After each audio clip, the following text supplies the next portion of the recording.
உடலுக்குள் உடலுக்குள் உள்சென்று உனக்காக உழைக்கும் உறுப்புக்களை வணங்குவதே ஆலயம் சென்று வணங்குவதை விட உயர்வானது என்று சொல்லி உங்களை வாழ்த்தி வரவேற்கின்றோம். இன்று புதன்கிழமை 24ஆம் தேதி டிசம்பர் மாதம் 2025ஆம் ஆண்டு.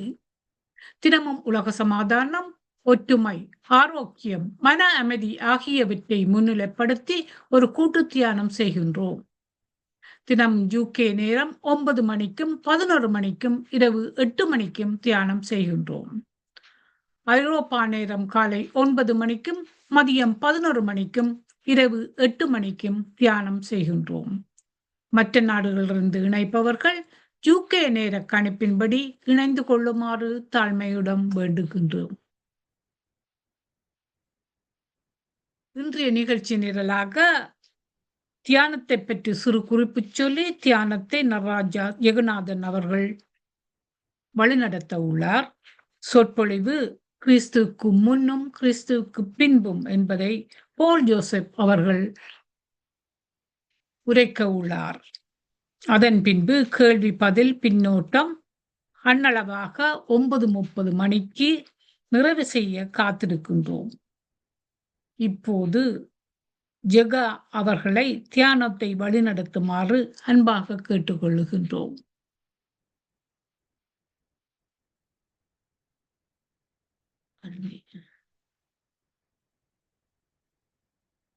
அன்மியூட் பண்ணணும். அன்மியூட் பண்ணணும். மன்னித்துக் கொள்ளுங்கள். அனைவருக்கும் வணக்கம். நன்றி தமா அம்மா.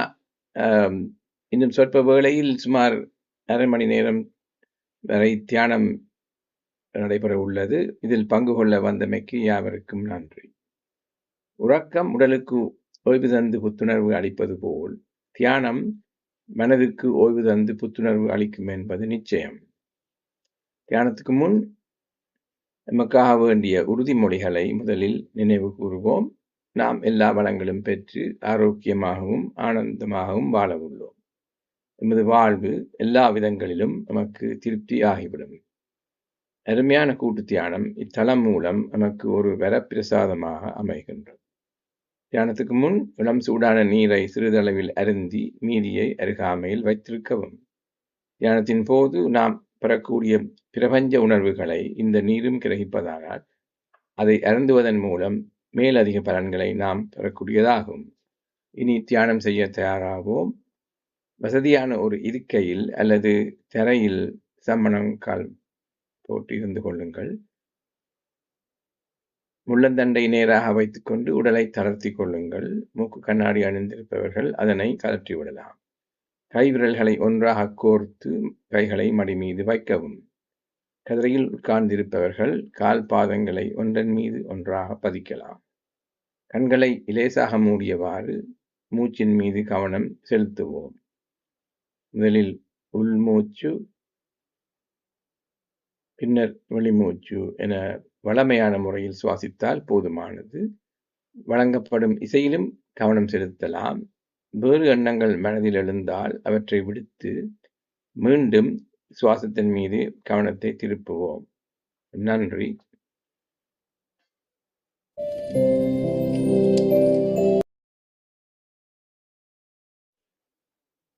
தியானம் முடிவடைய இன்னும் 5 வினாடிகள் இருக்கின்றன. 5, 4, 3, 2, 1. இப்போது கை விரல்களை பிரித்து கண்கள் மீது வைத்து மெதுவாக விலத்தவும். இனி கண்களை திறந்து மீண்டும் இயல்பான நிலைக்கு திரும்பலாம். அனைவரும் இணைந்து இக்கூட்டு தியானத்தை மேற்கொண்டதற்காக கைகளை தட்டி கரகோஷம் எழுப்புவோம். நன்றி. மேற்கொண்டு இத்தலத்தை தாரா தமா அவர்களிடம் கையளிக்கின்றேன். நன்றி. Thank you, Dr. Jagannathan Master. We are all united with the goodwill of the universe. We have done a powerful collective meditation highlighting peace of mind and health. When the meditation we do for ourselves is done collectively, it becomes a social force and has the power to expand at the level of home, street, city, country, and the world, encouraging everyone to engage in such meditation. We also express our heartfelt gratitude to PSSM Tamil Europe, PMC Tamil TV for providing the facilities. Let us sincerely wish you Valha Valamudan, Valha Valamudan. Live prosperously and make peace, good kindness, health, and harmony in the world. Thanks goes to Arundhati Master and Srikandaraja Master for this platform. Thanks goes to Srikandaraja Master for the beautiful music. Thanks goes to Jagat Master for guiding the meditation. Thanks goes to Bhavani Master for the recording. Thanks goes to myself for displaying the flyers. Thank you all. நன்றி தாரா.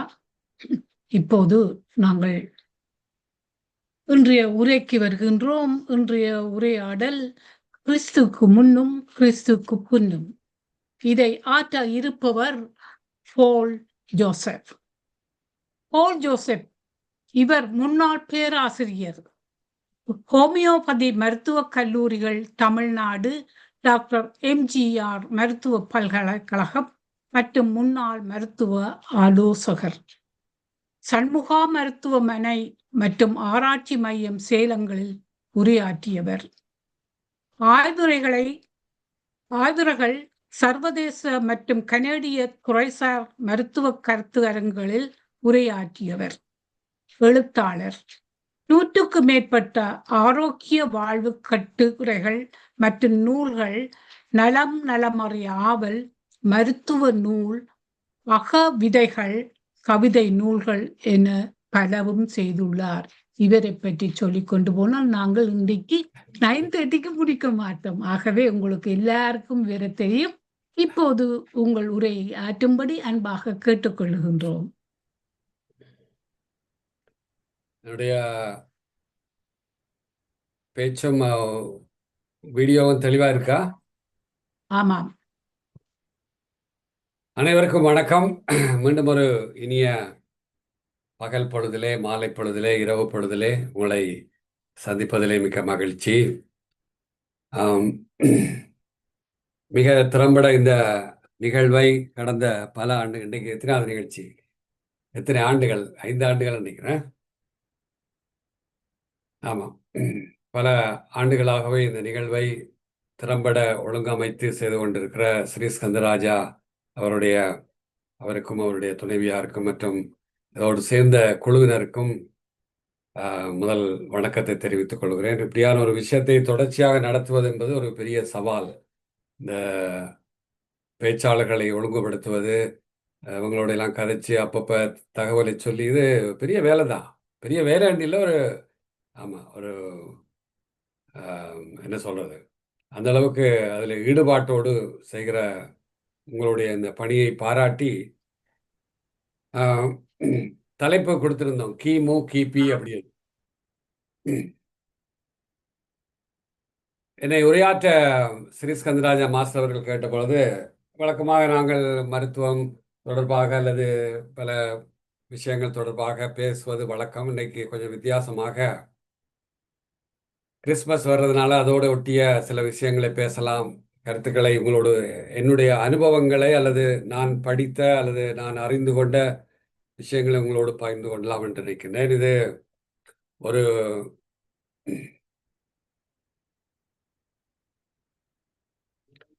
மதம் சார்ந்த நிகழ்ச்சி அல்ல, அதை முதல்ல தெரிவித்துக் கொண்டு disclaimer போட்டால் தான் சரியா இருக்கும். படம் தெரியுதா அவளுக்கு? ஆமாம், படம் தெரிகிறதா? தெரியுது. Okay, disclaimer. இது ஒரு மத சம்பந்தப்பட்ட அல்லது மதம் சார்ந்த ஒரு இதல்ல. இது ஒரு வாழ்வியலோடு, உலக ஒரு வரலாற்றோடு தொடர்புடைய ஒரு விடயத்தை தான் நான், உங்களுக்கு தெரிந்த விடயங்களாக இருக்கலாம் நிறைய விடயங்கள், என்றாலும் அதை பற்றிய ஒரு தீவிர ஆய்வு மேற்கொண்டவன் என்ற வகையிலே, அதை பற்றி கடந்த ஒரு 50 ஆண்டு காலமாக இதை பற்றி இதுக்குள்ளே இருந்தவன் என்ற வகையிலே சில விஷயங்களை உங்களோடு பகிர்ந்து கொள்ளலாம். இது சில பேருக்கு, ஈவன் கிறிஸ்தவர்களுக்கு சில வேளை ஒரு முரண்பாடாக கூட தெரியலாம். ஆனால் இது முழுவதும் என்னுடைய கருத்து தானே தவிர இது கிறிஸ்தவர்களுடைய கருத்து அல்ல. அப்படிங்கிறத நீங்கள் புரிந்து கொள்ள வேண்டும். நான் எந்த அளவுக்கு இயேசுவை புரிந்து வைத்திருக்கிறேன் அப்படிங்கிற விஷயங்களை தான் உங்களோடு பகிர்ந்து கொள்ளவிருக்கிறேன். இதில் இந்த பிசி ஏடி அப்படி கிறிஸ்துவுக்கு முன் கிறிஸ்துவுக்கு பின், இந்த கிறிஸ்துவுக்கு முன் அப்படிங்கிறத பிஃபோர் கிரைஸ்ட் அது ஆங்கிலத்தில் அப்படியே இருக்குது. ஆனால் இந்த கிறிஸ்துவுக்கு பின் அப்படிங்கிறத ஏடியில் தான் போடுவோம். இது ஒரு கிரீக் லட்டின் சொல்லு, ஆனோ டொமினி அப்படின்றது. கிறிஸ்துவுக்கு பின் அப்படிங்கிறத அவங்க அப்படியே அவங்களுடைய மொழியிலே வச்சிருக்கிறாங்க. ஸோ எப்போவுமே உங்களுக்கு தெரியும், கிமு 1ஆம் நூற்றாண்டு 2ஆம் நூற்றாண்டு அப்படிங்கும்போது அது பின்னோக்கி போய்கொண்டிருக்கிறது. இந்த பக்கம் தெரியும் உங்களுக்கு, கிமு 2, 3, 4. இப்போ நாங்கள் 21ஆம் நூற்றாண்டில் இருக்கிறோம். இதான் அந்த பிஃபோர் கிரைஸ்ட். இப்போ வந்து என்ன அப்படின்னா மோர் செக்குலர், அதாவது இது ஏதோ ஒரு மதம் சார்ந்தது அல்லது ஒரு ஒரு ரிலீஜன் சார்ந்தது அப்படின்னு நினச்சி இதை வந்து மாற்றிருக்காங்க. ஆனால் உண்மையில் அது பலர் சொல்கிறாங்க, அதாவது மதங்களுக்கு அப்பாற்பட்டவர்கள் அல்லது மதம் நம்பாத சில சயின்டிஸ்டே வந்து அது தவறு அப்படின்னு தான் சொல்கிறாங்க. அதில் ஜீசஸ் பேர் இருக்கிறதுனால இப்போ வந்து அப்படி சொல்கிறதில்ல. இப்போ பிஃபோர் காமன் எரா, அப்புறம் இப்போ இருக்கிறது காமன் எரா. ஜீசஸுக்கு முதல் வந்ததெல்லாம் வந்து பிஃபோர் காமன் எரான்னு சொல்கிறோம். இப்போ பேர் நிறைய பேர் தெரியுமா நினைக்கிறேன், இது மாற்றிட்டாங்க இப்போ. ரைட், பிஃபோர் காமன் எரா, இது காமன் எரா அப்படிங்கிறதா இப்போ இருக்கிற நடைமுறையில் இருக்கிறது. அதுக்கு பலர் எதிர்ப்பு தெரிவித்தும் கூட இந்த விஷயங்கள் தொடர்ச்சியாக அதை பல நாடுகள் அங்கீகரிச்சிருக்குது. இது எப்படி இது ஏற்பட்டது அப்படிங்கிறது நான் இதனுடைய வரலாற்றை சொல்ல வரல, சும்மா ஒரு சுருக்கமாக சொல்லிட்டு அப்புறம் நாங்கள் விஷயத்துக்குள்ளே போவோம். கிரகோரியன் நாட்காட்டி அப்படிங்கிறது உங்களுக்கு தெரியும். கிரகோரியன் நாட்காட்டியில் தான் இப்போ நாங்கள் பயன்படுத்துகிற நாட்காட்டி உலக அளவில். இப்போ எங்களுக்கு தமிழுக்கண்டு தனியாக இருக்குது கலண்டர். ஸோ தமிழுக்கண்டு இருக்கிற அது நாங்கள் தை, மாசி, பங்குனி, சித்திரை அப்படின்னு போவோம். அதுவும் 12 மாதங்கள். கிரகோரியன் நாட்காட்டி என்பது உலக அளவில் எல்லோரும் ஏற்றுக்கொள்ளப்பட்ட இப்போ நாங்கள் பயன்படுத்துகிற நாட்காட்டி. இதை முதல்ல வந்து கண்டுபிடிச்சவர் யார் அப்படின்னா, அது இதை முதல்ல உருவாக்கினவர், இதில் நீங்கள் பார்த்தீங்கன்னா தெரியும்.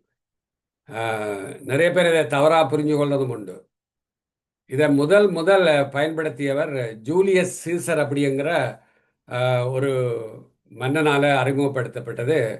ஆனால் இது ஒரு டாக்டராக இருந்து இத்தாலியரான ஒரு அலோயஸ் இலிலியஸ் அப்படிங்கிற ஒரு மருத்துவரால் ஒரு கலண்டர், அதுக்கு பேர் வந்து ஜூலியன் கேலண்டர் அப்படின்னு அந்த காலத்தில் சொன்னாங்க.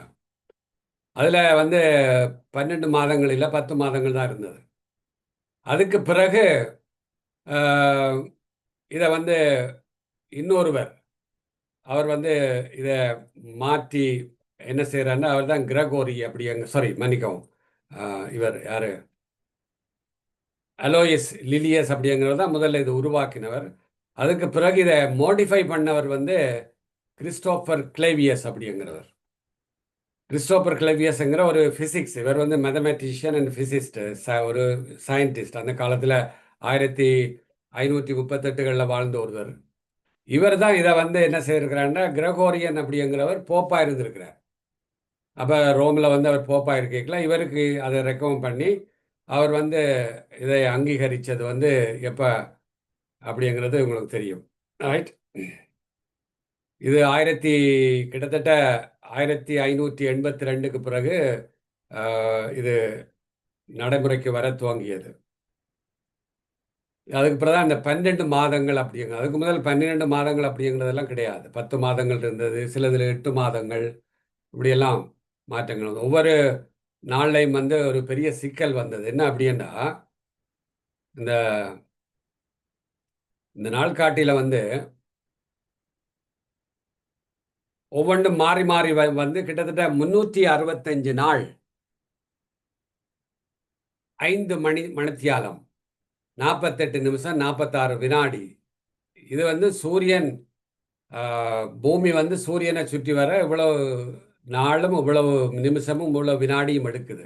ஸோ இதை கருத்தில் கொண்டு தான் இந்த நாள்காட்டியை உருவாக்கினாங்க.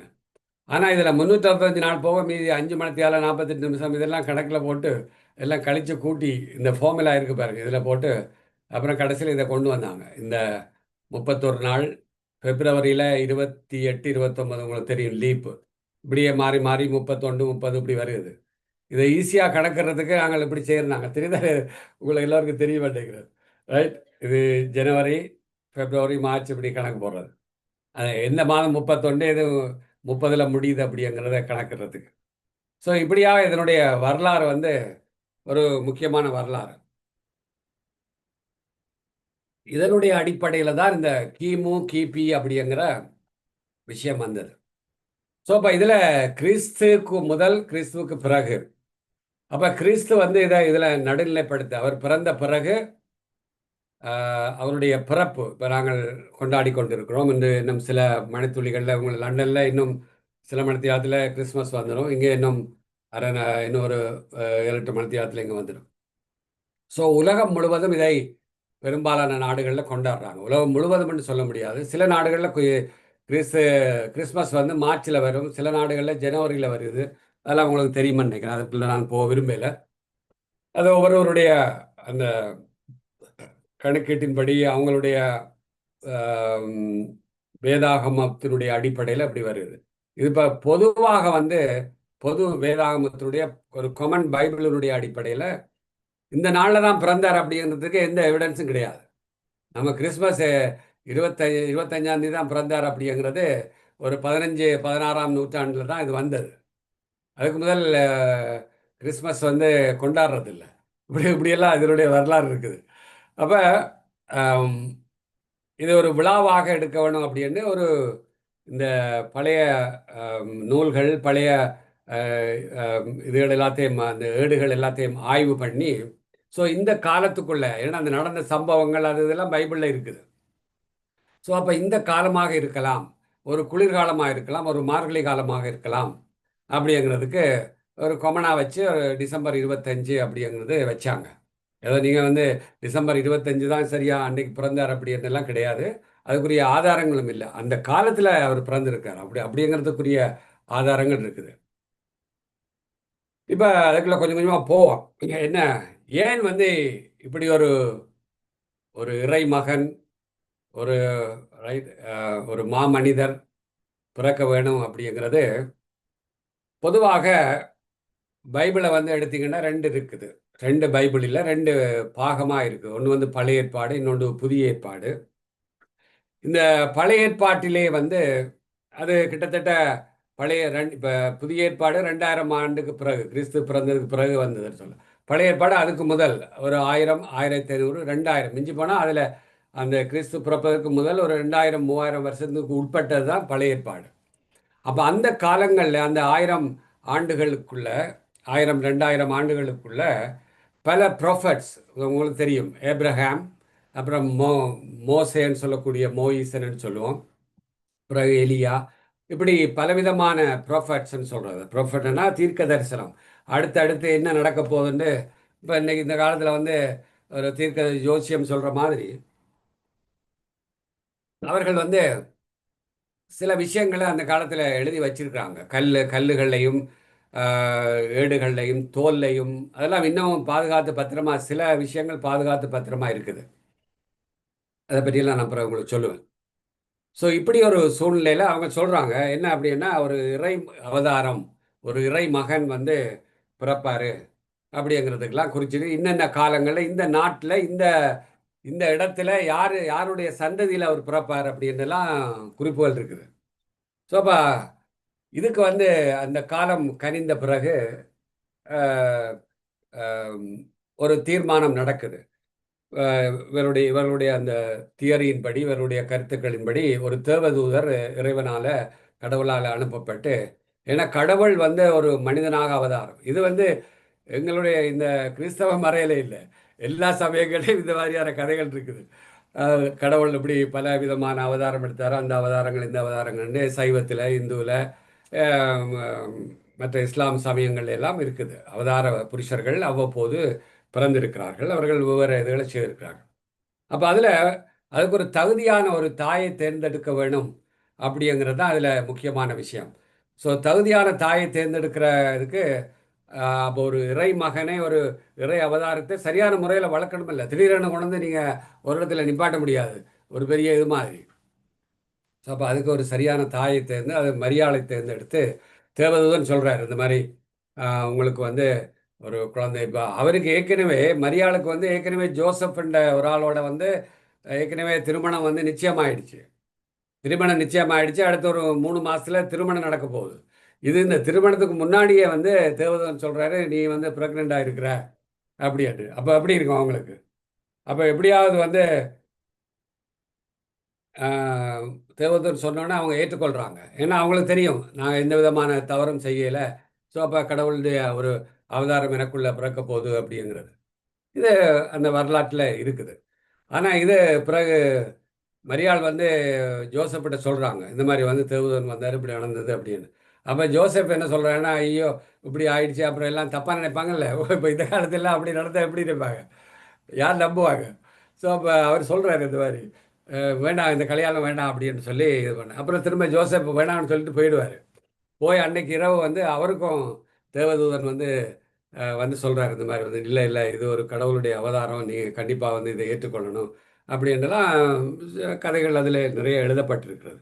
ஸோ அப்படி ஒரு இதில் வந்து மேரிக்கும் ஜோசப்புக்கும் வந்து ஒரே மாதிரியான அந்த பேர், உங்களுக்கு பிறக்க போகிற அந்த பிள்ளைக்கு இம்மானுவேல், ஜீசஸுடைய ஒரிஜினல் பேர் வந்து இம்மானுவேல் தான். இப்போ நீங்கள் பார்த்துருப்பீங்க, நிறைய பேர் அந்த இம்மானுவேல் என்ற பேர்லாம் வச்சுருப்போம். ஸோ அப்படி ஒரு பேரில் முதல்ல வச்சு, அதுக்கப்புறம் ஜீசஸ் ஒரு கலிலேயா அப்படிங்கிற ஒரு இடத்துல இருந்து, இதில் சில உங்களுக்கு தெரியும், இப்போ இந்த இடம் தான் வந்து நாசரேத் அப்படிங்கிற ஒரு இடத்துல இருந்து, இங்கே தான் வந்து ஜீசஸ், மரியாவும் ஜோசப்பும் தங்கியிருக்காங்க. அவங்க இந்த ஊர், இந்த ஊரில். அப்போ ஒரு பிறகு அங்கே இருந்து ஒரு சம்பவம் நடக்குது. என்ன அப்படின்னா, இந்த இடங்கள் எல்லாமே வந்து இப்போ இது இப்போ இருக்கிற மேப்பு, பழைய மேப் கொஞ்சம் வித்தியாசமாக இருக்கும். இப்போ இதில் நீங்கள் பார்க்குறது வந்து இந்த பக்கம் இருக்கிறது, இந்த லைட் கலரில் இருக்கிறது இஸ்ரேல், இந்த எல்லோ கலரில் இருக்கிறது வந்து பாலஸ்டீன். இப்போ இப்போ இருக்கிற இதுபடி வெஸ்ட் பேங்க்னு போட்டு உங்களுக்கு தெரியும். இதுக்குள்ளே தான் இந்த ஜெருசலேம் இதெல்லாம் இருக்குது. இப்போ நாசரேத்திலிருந்து பெத்லஹேமுக்கு வரணும். இந்த நசரேத்துலேருந்து பெத்லகேம், நான் இந்த இடத்துல ட்ராவல் பண்ணியிருக்கிறேன், பிறகு இந்த படங்கள்லாம் உங்களுக்கு காட்டுறேன். ஸோ இந்த இடத்துல வந்து வரணும், கிட்டத்தட்ட 150 கிலோமீட்டர், 150 கிலோமீட்டர் வந்து வரணும். எதுக்காக வரணும் அப்படின்னு ஒரு சட்டம் போடுறாங்க. ஏன்னா இந்த இடங்கள் முழுவதும் அந்த காலத்தில் ஒரு ரோம ஆட்சியில் இருந்தது. எப்படி எங்களுக்கு பிரிட்டிஷார் எல்லாம் ஆட்சியில் இருந்தாங்களோ அதே மாதிரி ரோம ஆட்சியில் இருந்தது. அப்போ அந்த ரோமருடைய சீசர் அப்படிங்கிற ஒருவர் வந்து ஆட்சியில் இருக்கும்போது, அவர் வந்து உலகம் முழுக்க தன்னுடைய ஆட்சியில் இருக்கிற மக்களுடைய கணக்கெடுப்பு நடக்குது. அந்த கணக்கெடுப்பு நடக்கிற சமயத்தில் எல்லாரும் அவங்கவுங்க சொந்த ஊருக்கு போங்க அப்படின்னு ஒரு கட்டளை போடுறாங்க. அப்போ எல்லாரும் அவங்கவுங்க சொந்த ஊருக்கு கிளம்பி போகிறாங்க. அப்போ அந்த நேரத்தில் தான் மேரியும் ஜோசப்பும் வந்து, நான் ஏற்கனவே உங்களுக்கு அந்த கழுதையின் கதையை பற்றி சொல்லும்போது அதை பற்றி விவரம் சொல்லியிருக்கிறேன், அந்த பயணத்தில் என்ன நடந்தது போனது. இப்போ நான் அதை பற்றி சொல்லலை. ஸோ அப்போ அங்கே இருந்து இங்கே வர்றாங்க. ஏன்னா இது மேரியுடைய சொந்த ஊர் வந்து நசரேத், ஜோசப்புடைய சொந்த ஊர் வந்து பெத்லஹேம். இப்போ கணவனுடைய ஊருக்கு தான் போகணும் அப்படிங்கிறது அந்த கட்டளை. ஸோ அப்போ அவங்கவுங்க அப்படி இப்படி போகிற நேரத்தில் இவ்வளோ தூரம் ட்ராவல் பண்ணி இங்கே பெத்லஹேமில் வந்து அந்த குழந்தை பிறக்குது. ரைட்டுங்க. இது நான் வந்து அங்கே இஸ்ரேல் போன போது எடுத்த படம் இது. நாசரேத் வந்து இந்த படத்தில் நீங்கள் பார்க்கலாம். இதில் இருக்கிற கோயில், இந்த கோயிலெலாம் அப்போ இல்லை, இப்போ கட்டியிருக்காங்க அவங்க. கிட்டத்தட்ட ஒரு 500 வருஷத்துக்கு முதல், 400 வருஷத்துக்கு முதல் இந்த கோயிலை கட்டியிருக்காங்க. இந்த இடத்துல தான் அந்த மேரி அவங்களுடைய வீடு. மேரியும் நாசரேத்தில் வந்து மேரியும் ஜோசப்பும் தங்கியிருந்த வீடு இதுதான். இந்த வீடு இல்லை, இதுக்கு கீழே, இதுக்கு அடியில் தான் அந்த வீடு இருந்துச்சு. அதுக்கு மேலே கோயில் கட்டியிருக்காங்க, நீங்கள் பார்க்கலாம். இப்போ இதுதான் அந்த வீடு. நானும் என்னுடைய துணைவியார் 2 பேரும் போயிருந்தாங்க, ஒரு குரூப்பாக போயிருந்தாங்க ஒரு 2 இயர்ஸுக்கு முதல், 2 வருஷத்துக்கு முதல். அப்போ இதான் அந்த 2 பார்க்குற இடம் தான் இந்த பழைய கட்டிடங்கள் எல்லாம், இடிஞ்சு போன கட்டிடங்கள். எங்களுடைய இப்போ இந்த கீழடியில் நாங்கள்லாம் இப்போ எடுக்கிறாங்கள அதே மாதிரியான ஒரு இதெல்லாம் அகழ்வாராய்ச்சி பண்ணி எடுத்து வச்சுருக்காங்க. ஸோ இந்த இடம்தான் வந்து அவங்க வாழ்ந்த ஒரு பழைய காலத்து வீடு. இதுக்கு மேலே இவ்வளோ பெரிய கோயிலை கட்டியிருக்காங்க. இப்போ நீங்கள் பார்க்கலாம், இதுதான் அவங்களுடைய நில அறை.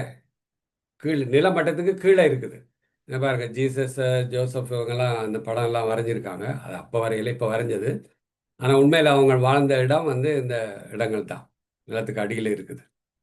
இப்படி இப்போ அவ்வளோ பெரிய கோயில் கட்டியிருக்காங்க. இதில் நாங்கள்லாம் அந்த இடத்துக்கு போனோம். இப்போ அவங்களுடைய இடங்கள் எல்லாம் சரி. இப்போ இப்படியான ஒரு சூழல்ல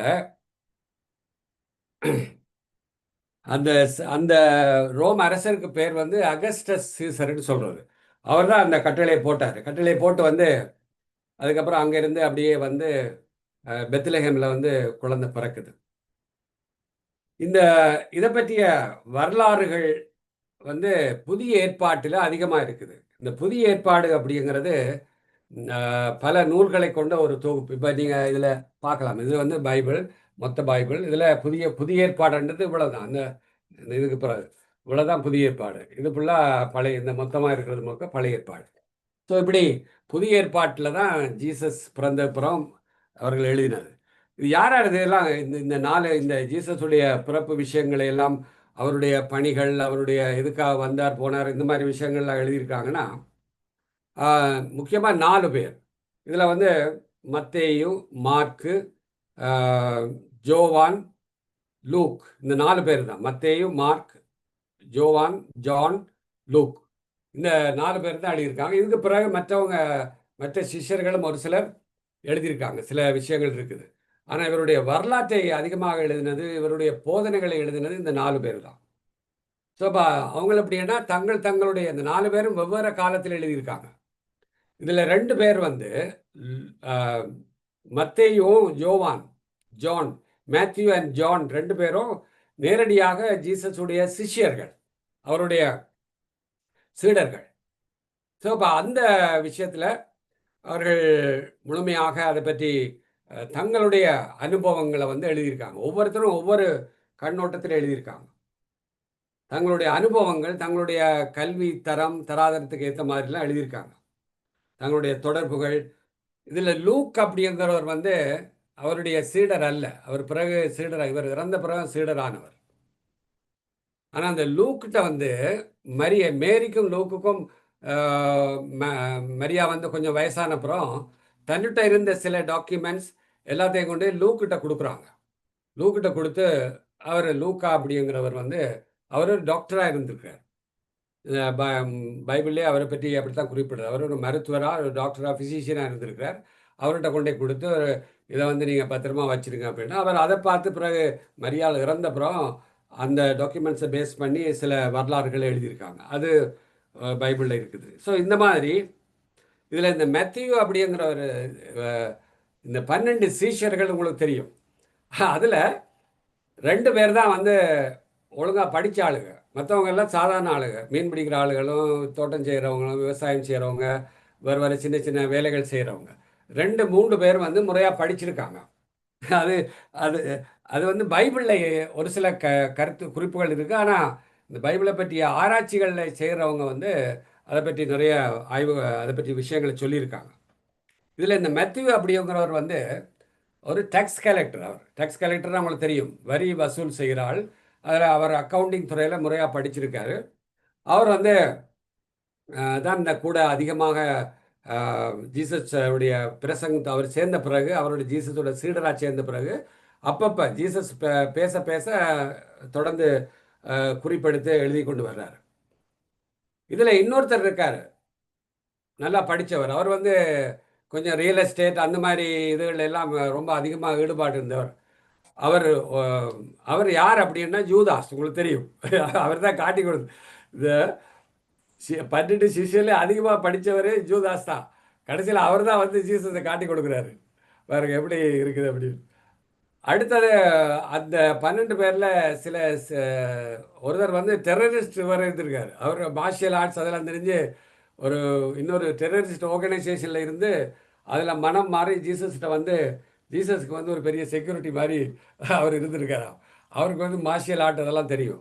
அந்தளவுக்கு ஒருவர் அப்படி இருந்திருக்காரு. இப்படி பலவிதமான ஆட்களை வந்து ஒருவர் வந்து இன்னொருத்தர் வந்து ஆர்கிடெக்ட், அவர் ஆர்கிடெக்டாக இருந்திருக்கிறாரு. கட்டிடங்கள் கட்டுறது இது மாதிரி ஆளுகளையும் வச்சுருந்துருக்காரு. இப்படி ஒரு பல்வேறு துறை சார்ந்தவர்களை சேர்த்து தான் அந்த 12 பேரை சேர்த்து சிஷ்யராக கொண்டு வர்றாரு. வந்து இதில் முக்கியமாக வந்து அவர் ஒரு விஷயத்தை நாங்கள் பார்க்க வேணும். அப்போ இந்த கிறிஸ்து பிறந்து இந்த சம்பவங்கள்லாம் நடந்து இடையில கொஞ்ச நாள் ஆளை காணல. யார் இயேசுராஜா வந்து காணாமல் போயிட்டார். 12 வயசு வரைக்கும் பைபிளில் வந்து அவரை பற்றி குறிப்பிட்டிருக்கு. 12 வயசில் அவங்களுடைய ஸ்கூலுக்கெல்லாம் போகிறாரு. அங்கே உள்ள யூத மத பள்ளிக்கூடங்கள் எல்லாம் படிக்கிறாரு. அதுக்கப்புறம் அவருடைய வரலாறுகள் அதுக்கப்புறம் வந்து அவர் ஒவ்வொருத்தரும் ஒவ்வொரு மாதிரியான கருத்து சொல்கிறாங்க. அவர் என்ன இவர் தச்சு வேலை, அவங்களுடைய அப்பா வந்து பெரிய தச்சு இது வச்சுருக்காரு. அம்மா வந்து ஒரு பெரிய நெசவு, யார் எங்களுடைய மரியாள் வந்து ஒரு நெசவு தொழில் செய்தாங்க. இவர் வந்து தச்சு தொழில். அப்போ பேரண்ட்ஸுக்கு வந்து ஹெல்ப்பாக இருந்திருக்கிறாரு கடைசி வரைக்கும் அப்படிங்கிறது. அவங்க அப்பா இறந்த பிறகு அந்த தொழிலை அப்பா வந்து இளமையிலே இறந்துட்டார். அப்போ அந்த தொழிலை செய்து கொண்டு வந்திருக்காரு அப்படின்னு. இன்னொரு ஆய்வாளர் என்ன சொல்கிறாங்கன்னா, அவர் போய் வந்து ஒரு குருக்கிட்ட இருந்து படிச்சிருக்கிறாரு. அங்கேயே யூத மத அந்த காலத்தில் குருகுலம் மாதிரி தானே உங்களுக்கு தெரியும். அப்போ அப்படி இருந்து படிச்சுக்க. சில பேர் சொல்லுவாங்க அந்த நேரத்தில் வந்து இந்தியாவுக்கு வந்துட்டார் அவர். இப்படியெல்லாம் இருக்குது. ஆய்வாளர்கள் வந்து பலவிதமாக சொல்கிறாங்க. இந்தியாவில் வந்து பல பேர்கிட்ட இந்த மாதிரி விஷயங்கள்லாம் கற்றுக்கிட்டார் அப்படிங்கிறதெல்லாம் இருக்குது. அது நான் சொல்கிறேன் இந்த இதெல்லாம் வந்து வரலாறுகளை ஆதாரபூர்வமான வரலாறுகள் எதுவும் கிடையாது. ஸோ அதுக்கு பிறகு 30வது வருஷத்தில் தான் வந்து முதல் அவர் ஒரு அவருடைய ஜோவான் அப்படிங்கிறது அவருடைய கசின். அவர் ஒரு ப்ரொஃபட்டாக இருந்திருக்கிறாரு. ப்ரொஃபட்டாக இருந்த நேரத்தில் அவர் ஒரு பெரிய ஆசிரமம் மாதிரி ஒரு மலை மேலே வச்சு அங்கே வந்து போதனைகள்லாம் செய்கிறார். இவர் அவர்கிட்ட போய் சேர்றாரு. அவர்கிட்ட போய் சேர்ந்து அவர்கிட்ட இருந்து கற்றுக்கிறாரு. அப்புறம் அதே மலையில் நான் அந்த மலையெல்லாம் பிறகு உங்களுக்கு காட்டுறேன் சில படங்களில். அங்கே இருந்து அவரிடம் ஒரு 40 நாள் வந்து முழுக்க எதுவுமே சாப்பிடாமல் உண்ணா நோன்பு இருந்தார் அப்படிங்கிறதெல்லாம் பைபிளில் வந்து அவங்க ஆதாரபூர்வமாக எழுதியிருக்காங்க. 40 நாள் சாப்பிடாமல் இருந்து ஒரு மலையில் இருந்து உபவாசம் பண்ணி, ஒரு பாலைவனத்தில் இருக்கிற ஒரு பெரிய மலை, அந்த மலைக்கு நான் போயிருக்கிறேன். அங்கே இருந்து உபவாசம் பண்ணியிருக்காரு. அதுக்கப்புறம் அவருக்கு ஞானம் வந்து எப்படி புத்தருக்கு இந்த மாதிரி ஞானம் வந்தோ அவருக்கு அந்த 40 நாளைக்கு பிறகு ஞானம் வந்து அதுக்கு பிறகு கொஞ்சம் கொஞ்சமாக இதுக்குள்ளே வர்றாங்க. அவர் இந்த ஃபீல்டுக்குள்ளே வர்றாரு 30 வயசுல இருந்து ஒரு 33 வயசு வரைக்கும். ஸோ இந்த இதில்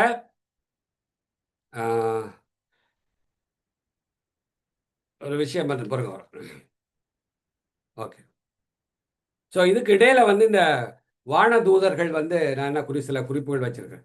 வானதூதர்கள் வந்து இவர் இயேசு பிறந்த போது வானதூதர்கள் இடையர்களுக்கு பக்கத்தில் வந்து ஆடு மாடு மேய்ச்சவங்களுக்கு காட்சி கொடுத்து இந்த மாதிரி ஒருத்தர் உங்களுடைய மீட்பர் பிறந்திருக்கிறார் அப்படிங்கிற விஷயங்கள் எல்லாம் அந்த நேரத்தில் அவங்க சொல்லியிருக்காங்க. சொல்லி அவங்க போய் பார்க்குறாங்க. முதல் அறிவிக்கப்பட்டது இந்த இடையர்களுக்கு தான் அப்படிங்கிறது.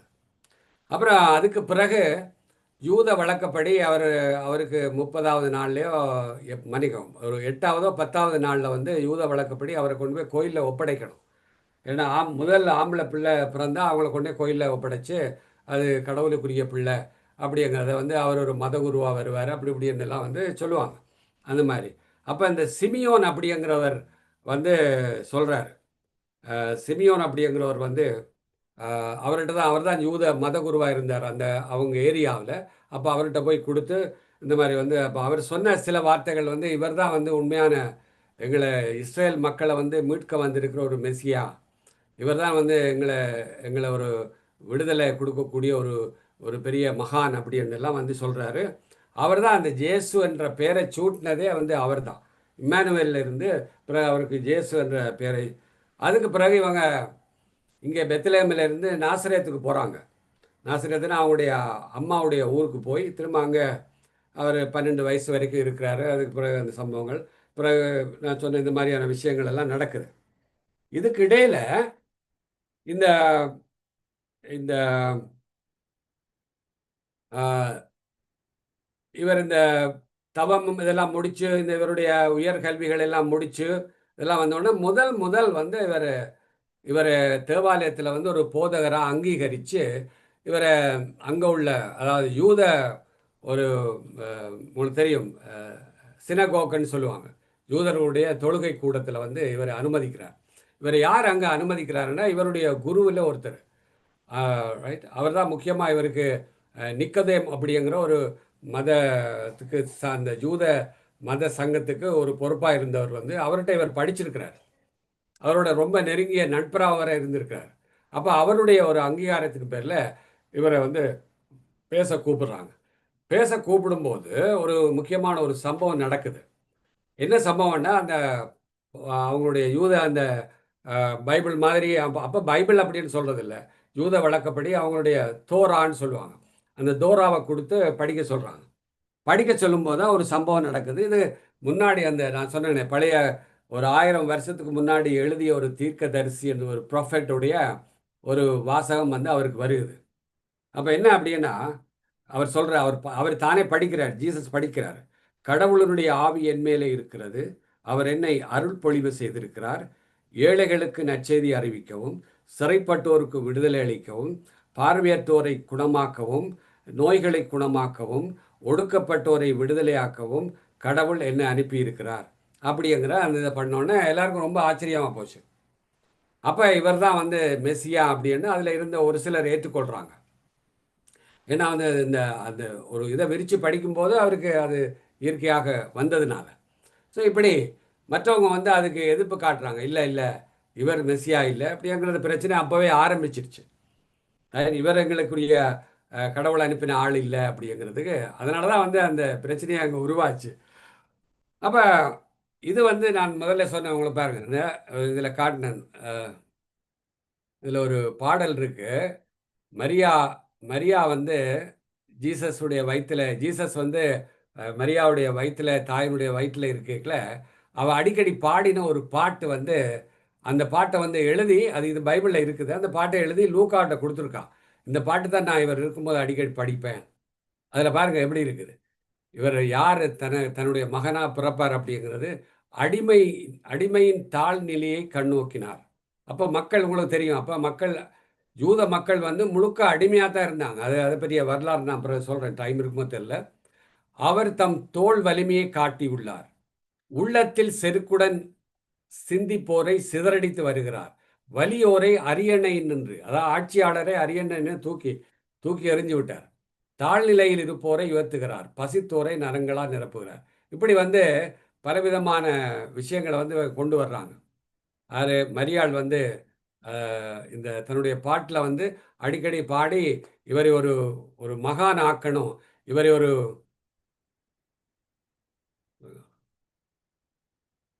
ஓகே சாரி ஓகே அப்போ அதுக்கேற்ற மாதிரி இவரை ஒரு விடுதலை, எங்களுடைய என்ன மக்கள் ஏன் அடிமைப்பட்டு இருந்தாங்கன்னா 3 விதமான அடிமைத்தனம் அங்கே அந்த காலகட்டத்தில் இருந்தது. ஒன்று வந்து ரோமருடைய ஆட்சி, எப்படி எங்களை பிரிட்டிஷார் ஆட்சி செய்தாங்களோ அதே மாதிரி ரோமருடைய ஆட்சியின்களை இனிலேண்ட் அடக்குமுறை அந்த இஸ்ரேல் பகுதிகளில், பாலஸ்தீன் பகுதிகளில் வந்து இருந்தது.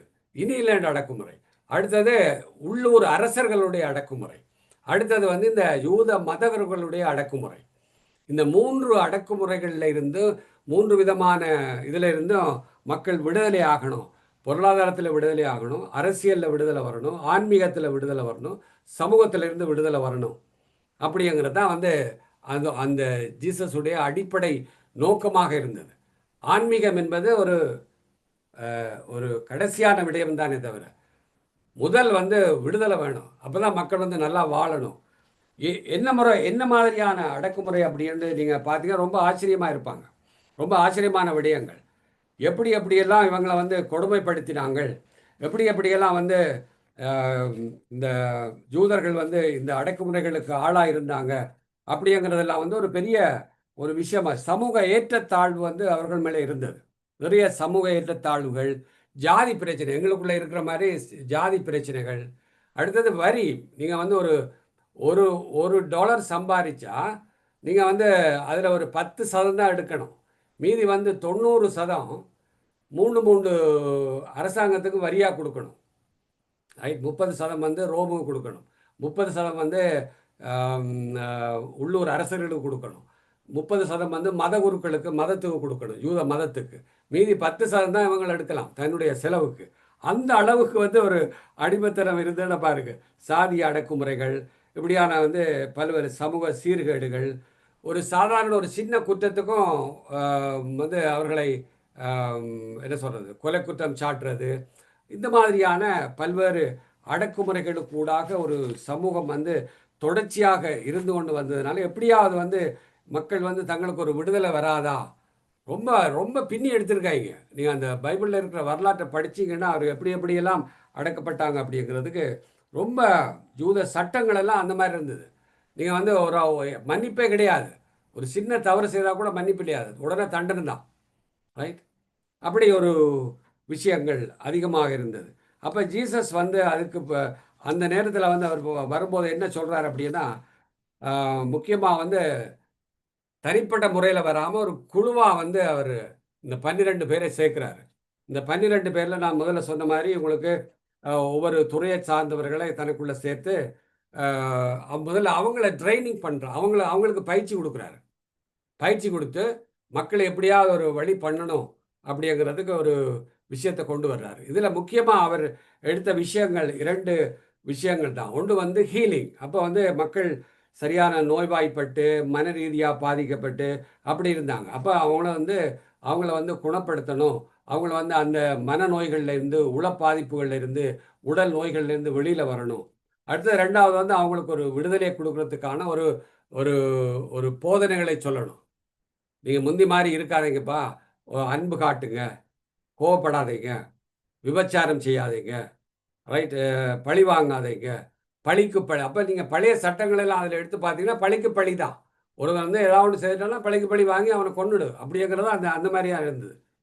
ஸோ அப்படியான ஒரு வன்முறைகளுக்கு, ஏற்றத்தாழ்வுகளுக்கு, அவங்களுடைய சட்டத்துக்கு கொஞ்சம் எதிராக போய் அவர் வந்து சில விஷயங்களை சொல்கிறார். அப்போ மற்றவங்களை அன்பு செய்யுங்க அப்படிங்கிற விஷயங்கள் எல்லாமே, இரக்கம் காட்டுங்க, இல்லாதவங்களுக்கு பகிர்ந்து கொடுங்க, இந்த மாதிரியான விஷயங்கள். ஸோ இப்படி இந்த அறச்செயல்கள் முக்கியமாக இல்லாதவங்களுக்கு தான தர்மம் செய்கிறது, அடுத்தது ப்ரேயர், கடவுளை நோக்கி ப்ரே பண்ணுறது, நோன்பு இருக்கிறது, கவலைப்படாதீங்க, இந்த மாதிரியான விஷயங்கள், மற்றவங்க மேலே தீர்ப்பளிக்காதீங்க, இப்படியான விஷயங்கள் எல்லாம் வந்து பல விஷயங்களை புது கருத்துக்கள், அப்போ அந்த நேரத்தில் இல்லாத புது கருத்துக்களை எல்லாம் சொல்கிறார். ஸோ அவருடைய எப்படி இதை சொன்னார் அப்படிங்கிறது முக்கியமான இது, எப்படி அவர் போதித்தார் அப்படிங்கிறது ஒரு ஒரு அடிப்படையான விஷயத்தில் மாறுபடுது. மற்ற முதல்ல அவங்களுக்கு இருந்த அந்த போதனைகள்ல இருந்து ஒரு மாறுபடுறார். மாறுபட்டு எப்படி வர்றாரு அப்படின்னா, இவர் வந்து பேரஃபுல் மூலம், உவமைகள் மூலம் வந்து மக்களுக்கு தன்னுடைய கருத்துக்களை சொல்றார். இப்போ உதாரணமாக, கேளுங்கள் தரப்படும், தட்டுங்கள் திறக்கப்படும், தேடுங்கள் கண்டடைவீர்கள், இந்த மாதிரியானதெல்லாம் நீங்க கேட்டிருப்பீங்க. இப்படியான விஷயங்கள். ஒரு தடவை அவர் சொல்றாரு, நீங்க மற்றவங்களுக்கு வந்து தீர்ப்பளிக்காதீங்க, ஏன்னா உண்மையில நீ என்ன தவறு செய்திருக்கான்னு உனக்கு தெரியாது. நீ எப்படி மற்றவனுக்கு வந்து நீ தவறு செய்து நீ ஒரு தவறில் செய்து கொண்டு இருக்கிற ஆள் எப்படி வந்து இன்னொரு ஆளுக்கு நீ தவறு செய்யாதே அப்படின்னு அவருக்கு தீர்ப்பு கொடுக்க முடியும் அப்படிங்கிற விஷயங்கள் எல்லாம் ஒரு இதுக்கு உதாரணமா சொல்றாரு. உன்னுடைய கண்ணுக்குள்ளேயே ஒரு பெரிய மரக்கட்டை இருக்குது, ஆனா நீ வந்து அடுத்தவனுடைய கண்ணில் இருக்கிற ஒரு சின்ன துரும்ப கவனிக்கிறாய், கூர்ந்து கவனிக்கிறாய் அப்படின்னு இந்த மாதிரி வந்து அவங்களுக்கு புரிகிற மாதிரி உவமைகளால் சொல்றாங்க. 2 விஷயத்தை அவர் மெயினாக பைபிளில் வந்து ஒரு பைபிளுடைய மைய புள்ளி அப்படின்னு சொன்னால், அவருடைய புதிய ஏற்பாடு இயேசுனுடைய போதனைகளுடைய மைய புள்ளின்னா 2 விஷயத்த ரொம்ப இதாக சொல்கிறார். நீ உன்னை நேசிக்கிற மாதிரி, உன்னுடைய குடும்பத்தை நேசிக்கிற மாதிரி, மற்றவங்களே நேசி, அவ்வளோதான். அடுத்தது, பிறர் உங்களுக்கு எதெல்லாம் செய்ய வேண்டுமோ என்று விரும்புகிறாயோ, மற்றவங்க எல்லாம் எது உனக்கு செய்ய வேண்டுமென்று விரும்புகிறாயோ அதை நீ மற்றவங்களுக்கு செய்ய அப்படிங்கிறது. ஸோ இந்த மாதிரியான விஷயங்கள். இப்போ ஒரு குடும்ப கட்டமைப்பு எப்படி இருக்கணும் அப்படிங்கிறது, அந்த மாதிரியான விஷயம். அப்போ குடும்ப கட்டமைப்பு அப்படிங்கிறது வந்து ஒரு எத்தனை பேரை வேணாலும் கல்யாணம் பண்ணலாம், யாரை வேணாலும் வச்சிருக்கலாம், போகலாம், வரலாம், இப்படியான ஒரு காலகட்டம் இருந்த காலம், ரைட்? அந்த நேரங்களில் அப்போ அவர் வந்து உன்னுடைய குடும்பம் வந்து ஒரு பாறை மீது கட்டப்பட்ட ஒரு வீடாக இருக்க வேணும். உன்னுடைய இது வந்து ஒரு பாறை மீது, ஒரு உதாரணமாக அந்த பேரஃபில் வந்து ஓமையாக சொல்கிறார். மணல் மேலே கட்டப்பட்ட வீடாக இருக்கக்கூடாது, ஒரு பாறை மேலே நீ வீடு கட்டணும். அப்போ எந்த காற்று வந்தாலும், எந்த இது புயல் வந்தாலும், வெள்ளம் வந்தாலும் அது அடிக்காது. ஆகவே அடித்தளம் வந்து ஸ்ட்ராங்காக இருக்கணும்.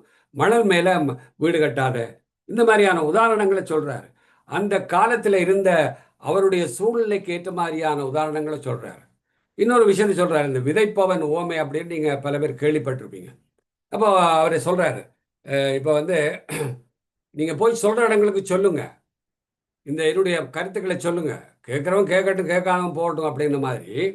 உதாரணமாக வந்து இந்த விதைப்பவன் ஓமை, ஏன்னா அந்த விவசாய பின்னணியில் இருந்ததுனால அவர் வந்து அந்த கருத்தை சில விஷயங்களை பார்த்தீங்கன்னா மீன் பிடிக்கிற அந்த விஷயங்களை சொல்லுவார்.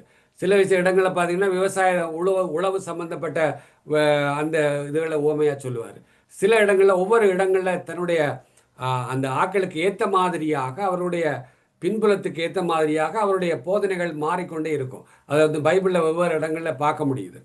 அதில் வந்து இந்த ஒரு விவசாய சம்மந்தப்பட்ட ஒரு இடத்துக்கு போய் போதிக்கும் போது அவர் சொல்கிறாரு, நீங்கள் வந்து விதைப்பவன் ஓமை அப்படின்ட்டு இருக்குது. இதில் வந்து ஒருவன் விதைக்க போகிறான். விதைக்க வந்து அவன் ரோட்டோரத்தில் கொஞ்சம் விதை விழுகுது. அப்புறம் வந்து சில விதைகள் வந்து முள்செடிக்குள்ள விழுகுது, சில விதைகள் வந்து பாறை மேலே விழுகுது, சில விதைகள் வந்து நல்ல நிலத்தில் விழுகுது. அப்போ இந்த ரோட்டோரத்தில் விழுந்ததெல்லாம் வந்து காகங்களும் குருவிகளும் தூக்கி கொண்டு போயிட்டு சாப்பிட்டுது. இந்த பாறை மேலே விழுந்தது வந்து கொஞ்சம் லேசாக மழை வர முளைச்சிது, ஆனால் வெயில் பட காஞ்சு போச்சு. அடுத்து இந்த முள்செடிகள் மேலே விழுந்தது வந்து கொஞ்சம் வளர்ந்து வந்தது, ஆனால் முள்செடிகள் வந்து அதை அமர்த்தி அந்த பயிர் வராமல் பண்ணிடுச்சு. அடுத்த நேரத்தில் நல்ல நிலத்தில் விழுந்தது 100-200 மடங்கா வந்து அது பயன் கொடுத்தது. அப்படிங்கிறது அப்படியான விஷயங்களை வந்து அவர் இந்த போதனைகளை வந்து இப்படி ஒரு சுலபமாக மக்கள் புரிந்து கொள்கிற அளவுக்கு அவர் சொல்றாரு. ஒரு உளவியல் ரீதியான ஒரு கருத்தை வந்து ரொம்ப ஆழமா சொன்னார். வாய்க்குள்ளே செல்றது வயிற்றுக்குள்ள போய் அடுத்த நாள் மலமாக வந்துவிடும், கழிவாக வந்துவிடும். வாய்க்குள்ள போறது, ஆனால் உங்கள் வாயிலிருந்து வருவது, வாயிலிருந்து வெளியே வருவது அது உள்ளத்தை வெளிப்படுத்துகிறது. பல வேளைகளில் அது மற்றவர்களை இழிவுபடுத்தலாம். இப்படியான விஷயங்கள் எல்லாம் வந்து ஒரு உதாரணத்தோட அவர் சொல்றாரு. இப்படி அதே நேரத்தில் அந்த அந்த நேரத்தில் இருந்த அரசர்களையும் போதகர்களையும் வந்து ரொம்ப எதிர்க்கிறார் அவர். உங்களுடைய போதனைகள் சரியில்லை, உங்களுடைய ஆட்சி சரியில்லை, மக்களை வந்து இப்படி கொடுமைப்படுத்துறீங்க அப்படிங்கிறது. அதனால தான் அவருக்கு அடிப்படையிலேயே அவருக்கு வந்து பிரச்சனை எங்கே வருது அப்படின்னா, இவர் வித்தியாசமாக போதிக்கிறாரு, வித்தியாசமான கருத்து. ஏன்னா மக்கள் எல்லாம் வந்து இவருக்கு பின்னாடி ஒரு பெரிய கூட்டம் போக ஆரம்பிச்சது. போகிற இடத்துல எல்லாம் வந்து நோய்களை குணப்படுத்துகிறாரு. முக்கியமாக அவர் செய்த பணிகளில் உண்டு வியாதிகளை வந்து குணப்படுத்துகிறார். அதுக்குரிய ஒரு ஹீலிங் பவர் அவர்கிட்ட இருந்ததுனால. அடுத்த 2வது வந்து மக்களுடைய போதனைகளால் மக்களை மனம் மாற்றுகிறார். ஸோ இந்த மாதிரி மதம் மாற்றல், அவர் மதத்தை பற்றியே பேசவே இல்லை. நீங்கள் இதுவரைக்கும் செய்கிறதெல்லாம் தவறு, இப்படி இது பண்ணுங்க, அப்போதான் வந்து உங்களுடைய வாழ்க்கையில் வந்து ஒரு புதிய விடுதலை வரும், இந்த ஆட்சியாளர்கள்லாம் நம்பிட்டு இருக்காதீங்கடா அப்படின்ற மாதிரியெல்லாம் சொல்கிறார். சொல்லி பல்வேறு விதமான அன்பு, அறம், ஆற்றுப்படுத்தல், ஆலோசனைகள், இப்படி ஒரு புதிய களத்தை வந்து அங்கே உருவாக்குறாரு. அதுக்கு வந்து அவருடைய சீடர்களை வந்து ரொம்ப பயன்படுத்துகிறாரு, பல விதமான கருத்துக்கள். ஸோ இப்படி ஐயா மன்னிக்க வேணும், உங்களோட பின்னோட்ட நேரம் வந்து குறைய போகுது. ஏற்கனவே 10 நிமிடங்கள் கடந்து விட்டா, 5 நிமிடங்கள் இன்னும் எடுக்கவா? ஓகே, நான் சில படங்களை காட்டி முடிச்சிடுறேன். அப்ப இப்படியான ஒரு விடுதலைக்காக இயங்கி இருந்தவர்கள், புறக்கணிக்கப்பட்ட மக்கள், ஒடுக்கப்பட்ட மக்கள், ஒரு இருள வாழ்ந்த மக்கள், இருளன்னா ஒரு உள ரீதியாக ஆன்மீக ரீதியாக இருள வாழ்ந்த மக்கள், ஒரு விடுதலைக்காக இயங்கின மக்கள், ஒரு குரலற்றவர்களின் குரலாக அந்த மாதிரியாக இயேசு வந்து தன்னுடைய பணியை வந்து முழுமையாக அப்படித்தான் கொண்டு போறாரு. அப்ப அதனால வந்து அவரை வந்து ஒரு அரசியல் ரீதியாக அவருக்கு முத்திரை குத்தி இவர் வந்து ஆட்சியை பிடிக்க போறாரு, ஒரு புதிய அரசரை வந்து புதிய அரசாட்சியை கொண்டு வர போறாரு அப்படிங்கிறது தான் அவர் மேல வச்ச மெயின் குற்றச்சாட்டே அதுதான். நீங்க ஒவ்வொரு சிலுவையில பார்த்துருப்பீங்க, மேல INRA எழுதியிருக்கும், INRI அப்படின்னு எழுதியிருக்கும். அது என்ன அப்படின்னா அவர் மேல வச்ச குற்றச்சாட்டை வந்து எப்பவுமே வந்து ஒருவருக்கு இப்போ ஜேசு வந்து யூதர்களை பொறுத்த வரைக்கும், ரோமர் அரசாட்சியை பொறுத்த வரைக்கும் இவர் ஒரு குற்றவாளி, இவர் ஒரு கிரிமினல். அதனால தான் மரண தண்டனை கொடுத்தாங்க. ஆனால் அந்த மரண தண்டனை கொடுக்க தகுதியான அந்த ஒரு கவர்னர் அங்கே இருந்திருக்கிறாரு, அதாவது ரோம் கவர்னர். அவரே சொல்றாரு, இந்த ஆள் வந்து நல்லது தானேப்பா சொல்றான், எதுக்கு இங்கே நீங்கள் என்ன தண்டனை கொடுக்க சொல்றீங்கன்னா அவர் இவங்கள்ட்ட போராடுறாரு. அவர் இவருக்கு வந்து கொலை குற்றம் எல்லாம் கொடுக்காதீங்க, வேணா பிடிச்சி ஜெயிலில் போடுங்க, எதுக்கு இவரை கொலை பண்ண சொல்றீங்க அப்படிங்கிறது. ஆனால் ரோமில் இருந்து வந்த கட்டளை என்ன, இங்கிருந்து வந்த யூத மத குருக்களுடைய கட்டளை என்ன, இவரை கொல்லணும், ஏன்னா இவர் அரசராகிடுவார் அப்படிங்கிறது. அவர் கடைசி வரைக்கும் போராடி கையை கழுவுறாரு. இது இது வந்து நான் கொடுத்தது சரியான தீர்ப்பு இல்லை அப்படின்னு கையை கழுவிட்டு போறாரு. இப்படியான சம்பவங்கள் நடந்து அதுக்கு மேலே அந்த சிலுவைக்கு மேலே வந்து INRA இவர் யூதருடைய அரசன் அப்படின்னு இவரே எழுதி, யார் அந்த அந்த கவர்னரை எழுதுறான், எழுதி வைக்க சொல்றான் மேலே. பாருங்க எப்படி வந்து அவ்வளோ ஒரு பல விஷயங்கள் வந்து ரொம்ப அற்புதமான விஷயங்களை அவர் சொல்லிக் கொண்டு வர்றாரு. நேரம் ஆகிவிட்டதுனால ஒரு சில படங்கள் பாருங்க. சாரி, அப்படியே வருவோம். நான் கொஞ்சம் கொஞ்சமாக இந்த படங்கள்லாம் பார்த்துட்டோம்.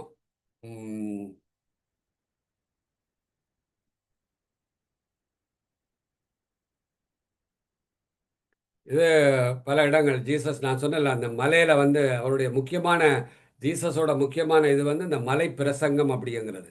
ஸோ அந்த மலை பிரசங்கம் அவர் செய்த இடம், அந்த இடத்துல நாங்கள் எடுத்த படங்கள். இது ஜீசஸ் அடிக்கடி வந்து இந்த கடலோரம் வந்து மக்களை இங்கேருந்து அவர் இந்த இடத்துல இருந்து அதை போதிச்சிருக்காரு. இது வந்து ஒரு கொஞ்சம் சின்ன இடம் தான், ஆனால் ஒரு பெரிய கடல். இது கலிலியா கடல்னு சொல்கிறது. இந்த இடத்துல நான் நிற்கிற இடத்துல தான் வந்து உள்ளுக்குள்ள ஆட்கள் போகலாம், மற்ற இடமெல்லாம் ஒரு மலை பிரதேசம் மாதிரி இருக்குது. ஸோ இந்த இடத்துல இருந்து அடிக்கடி அவர் போதிக்கிற இடங்கள் இது. அவர் அடிக்கடி வந்து போதிக்கிற அந்த தொழுகை கூடங்கள். இதில் தொழுகை கூடத்தில் வந்து போதிக்கிறவர்கள் வந்து இளைப்பாடுற இடம். அதில் சரி எனக்கும் அப்படி கொஞ்சம் வராதா அப்படின்னு நானும் அதில் கொஞ்சம் படுத்து பார்த்தேன். அவருக்கு அவர் மாதிரி இல்லை. இப்படி பல விஷயங்கள் இதில். இது வந்து ஜீசஸ் பயன்படுத்தப்பட்டது 100% உண்மை, அதாவது உண்மையாக அப்படின்னு அதிலே போட்டிருக்காங்க. அந்த காலத்தில் வந்து ஒரு பெரிய படகு தண்ணி கடியிலேருந்து எடுத்திருக்காங்க, கிட்டத்தட்ட 2000 வருஷத்துக்கு முந்தைய படகு. ஆனால் ஜீசஸ் பாவிச்சாரதுக்குரிய எவிடன்ஸ் எதுவுமே இல்லை, பட் பாவிச்சிருக்கலாம் அப்படிங்கிற ஒரு நம்பிக்கை. இது வந்து அந்த ஜோர்தான் ரிவர், ஆறு ஜோர்தான் ரிவர், அங்கே தமிழில் எழுதி வச்சுருக்காங்க பாருங்கள். இது வந்து தமிழில் ஒரு ப்ரேயர் எழுதி வச்சுருக்காங்க. இது ஜெருசலேம் போகக்கூடிய பாதைகள். இதான் இந்த பார்டர், பாலஸ்தீன் இஸ்ரேலுக்குரிய பார்டர். இங்கே ஒரு செக்யூரிட்டி நிற்கிறாரு. இந்த இடத்த தாண்டி நாங்கள் போயிருந்தோம். அப்போ நாங்கள் காசாக்கு, இப்போ காசாவில் சண்டை நடக்குது, அங்கெல்லாம் போயிட்டு வந்தேன். இது வந்து ஒரு மரம், கிட்டத்தட்ட 2000 வருஷம் பழமை வாய்ந்த மரம். அதிலே எழுதி போட்டிருக்காங்க, இந்த இடத்துல எழுதியிருக்கு பாரு, கிட்டத்தட்ட 2000 வருடம் பழமை வாய்ந்த இந்த இடங்கள். இந்த மலையில தான் வந்து பாருங்க, இந்த மலையில ஒரு குகை மாதிரி இருக்குல்ல, இங்கே தான் வந்து பைபிளுடைய இந்த மாதிரி சின்ன சின்ன பானைகளில் வந்து எப்படி எங்களோட ஊரில் அந்த பானைகளுக்குள்ளெல்லாம் இருந்ததில்ல, அதே மாதிரி இந்த பானைகளில் வந்து இந்த பைபிளை வந்து உள்ள சுருட்டி வச்சு பத்திரமா வந்து இந்த குகைகளுக்குள்ளெல்லாம் ஒழிச்சு வச்சிருக்காங்க. இதில் இருந்தால் எடுத்திருக்காங்க. இதெல்லாம் இப்போ உண்மையாக அந்த பைபிளுடைய தோலில் எழுதின பிரதிகள்லாம் இன்னும் இருக்குது, அங்கே பார்க்கக்கூடியதாக இருக்குது. ஸோ அப்படியான இடங்கள். இது வந்து ஜீசஸ் சும்மா ஒரு இது மாதிரி வச்சுருக்காங்க. இங்கே நாங்கள் போன போது தமிழில் பாருங்கள், உங்களுக்கு இதில் தமிழில் எழுதி வச்சுருக்கு. எங்களுடைய பேட்சுக்கு முதல் பேட்ச் வந்து அவங்க டொனேட் பண்ணி இந்த தமிழில் ஒரு ப்ரேயர் அங்கே வச்சுருக்காங்க. இது பாலஸ்தீன் பெத்லஹேம் போலீஸ் ஸ்டேஷனுக்கு பக்கத்தில் நாங்கள் எடுத்த படம்.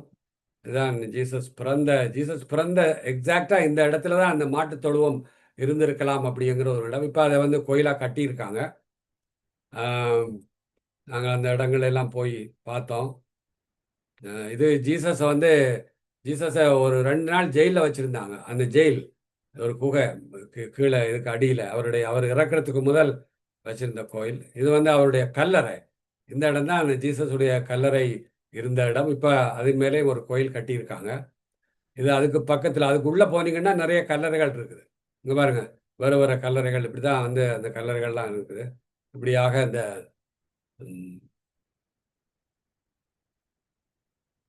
ஓகே. இந்த மாதிரியான விஷயங்கள் உண்மையில வந்து அடிப்படையில வந்து அவர் ஒரு மனித சமூகத்தில் ஒரு மாற்றத்தை ஏற்படுத்த வேணும், மன மாற்றத்தை ஏற்படுத்த வேணும் என்று வந்தாரே தவிர மத மாற்றத்தை ஏற்படுத்த வேண்டும் அல்ல. அதுக்கு பின்னாடி வந்து அவருடைய அந்த வழித்தோன்றல்கள் வந்து அதை ஒரு ரிலீஜனாக மாற்றி அது ஒரு ஒரு லைஃப் ஸ்டைலாக, ஒரு வாழ்க்கை முறையாக, ஒரு மறை. இப்போ அதை மதம்னு சொல்றதில்ல, ஒரு மறைன்னா சொல்றாங்க. மறைன்னா ஒரு லைஃப் ஸ்டைல், ஒரு வாழ்க்கை முறை, அவரை பின்பற்றுவது. அப்படிங்கிறதோடு நாங்கள் இதை நிறைவு செய்கிறோம். நாங்கள் அடுத்த சில உங்களுடைய கருத்துக்களையும் ஏற்றுக்கொள்வோம். நன்றி. நன்றி ஐயா. நல்லதொரு சீசனில் அதற்கு ஏற்றாற்போல் சிறப்பான தகவல்களை வழங்கினீர்கள். இதை பாராட்டி நாங்கள் கரகோஷம் செய்கின்றோம்.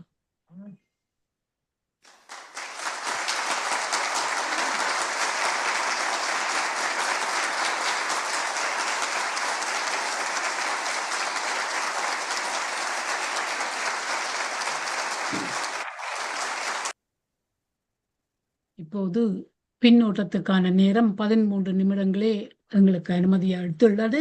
எனவே சுருக்கமாக உங்களை கருத்துக்களை வரவேற்கின்றோம். Jacob Master, நீங்க சொல்லுங்க ப்ளீஸ். நன்றி ப்ரொஃபசர் ஜோசப்புக்கும் நன்றி. நீங்கள் போன வருஷமும் கிறிஸ்துமஸ் ஸ்பெஷல் தந்தீர்கள், இந்த முறையும் தந்திருக்கிறீர்கள். Very educational.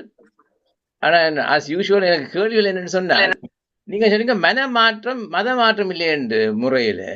அவர் அப்ப அந்த அரசியல் இருந்தவர் எந்த மதத்தை ஃபாலோ பண்ணார்? யூத மதம். இவர் வந்து ஓகே, அவர் இதை கிளர்ச்சி பண்றாரு. இது என்ன மாதிரி என்ன சொன்னா, அந்த சத்குரு வாசுதேவ சொல்வார், நீங்கள் வந்து ஆட்சி முறையில் இதுலேயும் கேள்வி கேட்க வந்தா கேள்வி கேட்க வந்தாலே முடிச்சு விட்டா இப்ப இந்த கேள்வி கிடாம இல்லை, அவ்வளவுதான். ஆனா நீங்க அந்த கேலண்டரை பற்றி சொல்லிக்கல, நான் யோசிச்சேன், இந்த லூனா கேலண்டர் அதுக்கு முதல் இருந்தது 28 நாள். நீங்க அந்த கணக்குப்படி பார்த்தா 13 மாதங்கள் போட்டா ஒரு நாளும் 5 மணித்தியாலும் எக்ஸ்ட்ராவா இருக்கும். அதுக்கு ஒரு போனஸா கொடுத்துருக்கலாம், 28 நாள் ஒரு மாதம். அல்லது ஈக்வினாக்ஸ் என்று சொல்லி ஷார்டஸ்ட் டே அண்ட் லாங் டே என்று பார்த்தா 182 நாள் ஒரு சைட்ல, 182 நாள் இன்னொரு சைட்ல. அதை நீங்கள் 7 நாள் பிரிச்சா ஃபிட் பண்ணுது. அப்படி என்ன 14 மாதங்களா போட்டுருவோம். அதை விட்டு இந்த 12 மாதங்களை கொண்டு வந்து ஏன் இந்த கன்ஃபியூஷன் எனக்கு விடாங்க. நோ லாஜிக் இல்லையா? Lunar calendar makes logic, equinox makes logic. இந்த 12 மாத கணக்கு எந்த லாஜிக்ல வந்ததுன்னு எனக்கும் தெரியாது. அது மட்டும் இல்லை, இது சரியா? அந்த ஜூலை அண்ட் ஆகஸ்ட் மந்தை வந்து மாத்தி விட்டார்களாமா? ஜூலியஸ் சீசர் வந்த பிறகு ஜூலை ஆக்கினாதான். இதெல்லாம் அந்த ஈகோ ஆக்கும். ஆனா ஒரு லாஜிக் இருக்குதா எனக்கு தெரியல. நீங்க கூட கருத்து என்ன? நன்றி. நீங்க கூட கருத்து அறிய ஆசையா இருக்குது. இல்ல இது நான் இந்த கேலண்டர் விஷயத்துக்கு வந்து ஏன் இதை கொண்டு வந்தார் அப்படின்னா, எனக்கு அதுல பெருசா ஆழமான நாலேஜ் இல்லை. பட் இந்த கிமு கிபி அப்படிங்கிறதுக்கு ஓகே அதனுடைய நான் நேரம் எடுக்கவில்லை. இதை சொல்ல வேணும். இந்த மிலேனியத்துல ஒரு பார்பரா ஸ்ட்ரைசன் நகைச்சுவை சொன்னார், PC stands for before clicking, AD stands for after digital. நன்றி. நன்றி ஜெகன் மாஸ்டர். சுகேந்திர மாஸ்டர், நீங்க சொல்லுங்க ப்ளீஸ். அனைவருக்கும் வணக்கம். போல் ஜோசப் ஐயா, நீங்கள் இன்று மிகவும் விவரமாக படங்களோடு எங்களுக்கு எருசலேம் நகரத்தை பற்றியும் எல்லாம் வடிவாக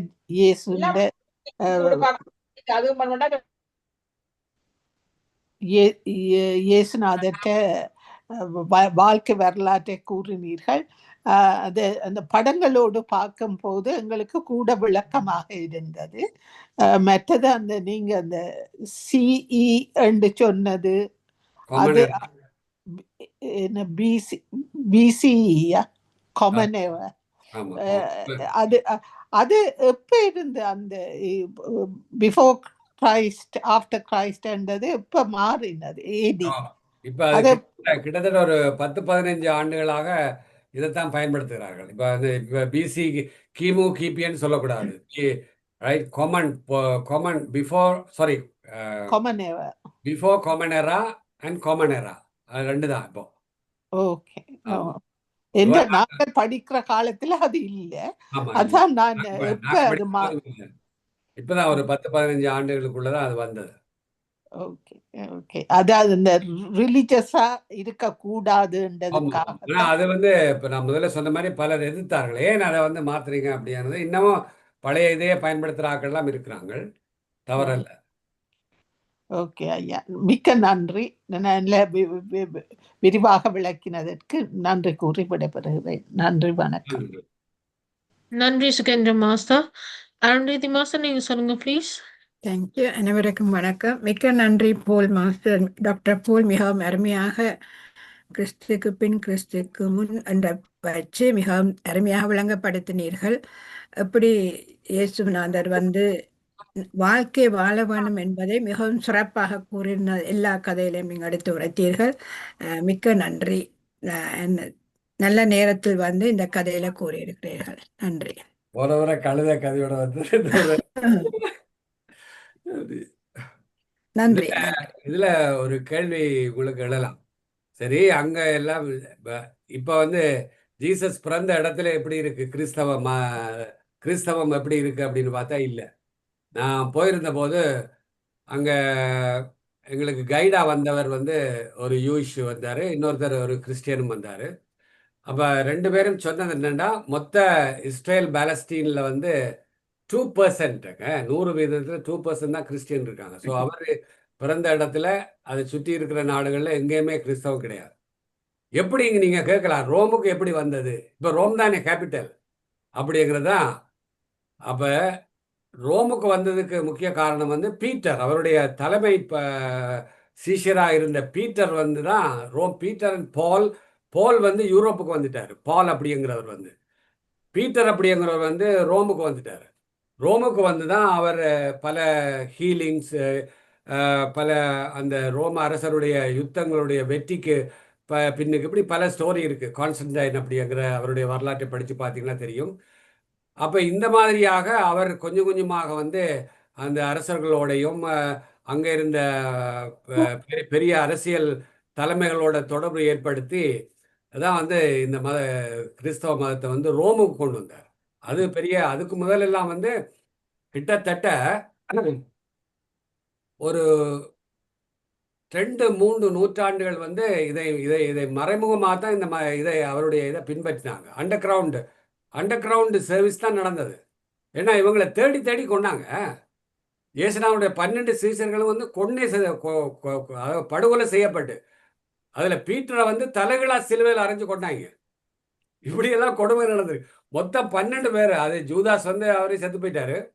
மற்றவங்களை எல்லாரையும் கொண்டுதான் அப்படி ஒரு பெரிய பழிவாங்கலுக்கு பிறகுதான் அந்த இவருடைய மறை இவருடைய போதனைகள் இன்றைக்கு உலகம் முழுவதும் மாறி ஒரு பெரிய நிறுவனமயப்படுத்தி, உங்களுக்கு தெரியும் ரைட், அது மதம் மட்டுமல்ல, மருத்துவம், கல்வி, பல்வேறு பணிகள் எல்லாம் இன்னைக்கு நாங்கள் எல்லாம் படித்து கொஞ்சம் முன்னுக்கு வந்தீங்க. இதில் இருக்க பலரும் உங்களுக்கு தெரியும் படித்து முன்னுக்கு வந்தது காரணமே பல கான்வென்ட் இந்த மாதிரி கிறிஸ்தவ பள்ளிக்கூடங்களை தான். மற்றதான் இல்லைன்னு சொல்லல.